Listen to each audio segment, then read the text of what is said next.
Présenter sur Zoom va devenir notre quotidien à l'avenir, mais avoir la bonne gestuelle pour montrer qu'on est ouvert à l'autre et content d'être là n'est pas si facile.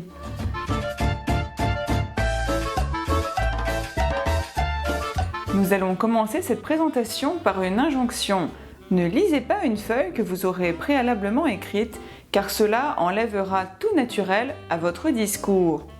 Comme vous le voyez sur ce graphique, où la courbe bleue représente l'attention de vos interlocuteurs, celle-ci diminue avec le manque de naturel de la prise de parole.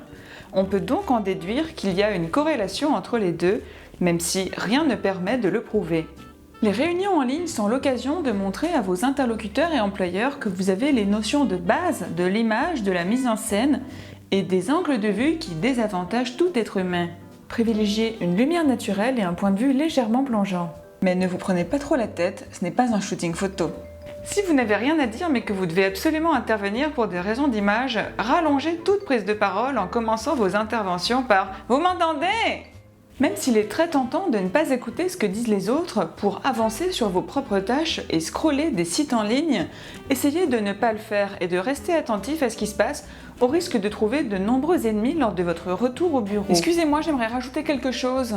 Je pense qu'il est vraiment important de ne pas scroller d'autres sites quand quelqu'un est en train de parler, c'est important. Oui, c'est ce que je viens de dire. Non mais c'est un point à surveiller, je tenais à le rappeler, j'insiste là-dessus. Observer ce qui se passe à l'écran est aussi crucial pour savoir quand intervenir en fonction de la gestuelle de vos interlocuteurs. Oui, bonjour, vous m'entendez? Oui, bonjour? Oui, comme je le disais. Vas-y. Non. Oui, non, pardon. Vas-y. Non, ok, j'y vais. Oui, donc. Vas-y. Non, pardon. Ok, j'y vais. Ok. Bonjour. Si au contraire vous souhaitez prendre les gens par surprise, mettez un masque et ils ne sauront jamais que c'est vous qui êtes en train de parler. Excusez-moi, j'aimerais signaler un point important, c'est l'importance de la gestuelle. Au final, le seul avantage de ces réunions à distance, c'est que vous pouvez quitter la conversation sans transition.